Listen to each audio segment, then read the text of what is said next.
Waste cardboard நிறைய இருக்குது, தூக்கி போட்டுடலாம். என் ஹஸ்பண்ட் போயிட்டாரு, ஆட வேணாங்க இதை வச்சு சூப்பரான கிராஃப்ட் பண்ணுற பாருங்க அப்படின்னு சொல்லிட்டு 3 சர்க்கிள் வரைஞ்சி கட் பண்ணி எடுத்துக்கிட்டாங்க. இன்னொரு கார்ட்போர்டில் ரவுண்ட் ஷேப் கட் பண்ணி எடுத்துட்டு அதை விட சின்ன ரவுண்ட் ஷேப் கட் பண்ணி எடுத்து நடுவில் வந்து ஒரு ஹாலோவாக வச்சா. இப்போ நம்ம கட் பண்ண சின்ன சின்ன கார்ட்போர்டில் க்ளூ ஸ்டிக்கை வச்சு வேஸ்ட் ஸ்பூனை வச்சு ஒரு சூப்பரான ஃப்ளவர் தான் பண்ண போகிறோம். ஆமாங்க, சூப்பராக இருக்கும் இது மாதிரி.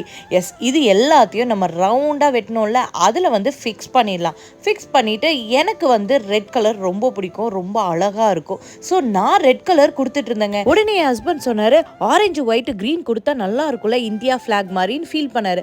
ஆட ஃபீலே பண்ணாதீங்க, நடுவில் கொடுத்துடலாம் அப்படின்னு சொல்லிட்டு ஆரஞ்சு ஒயிட் க்ரீன்னு கொடுத்துட்டேங்க. என் பொண்ணு அவ சைடுக்கு ஏதாவது பண்ணணும்ல, அவளும் கலர் பண்ணிட்டு இருந்தா. சென்டர் பார்ட்ல அழகா டெக்கரேட் பண்ணியாச்சு. எனக்கு என்னவோ பிளாக் வந்து நல்லா இல்லாத மாதிரி இருந்து, சரி ரிப்பனை வச்சிடலாம் அப்படின்னு சொல்லி கியூட்டா ஒரு கோல்டன் கலர் ரிப்பன் வச்சுட்டேன். பிடிச்சிருந்தா கண்டிப்பா ஒரு லைக்கை தட்டிடுங்க. பாய்.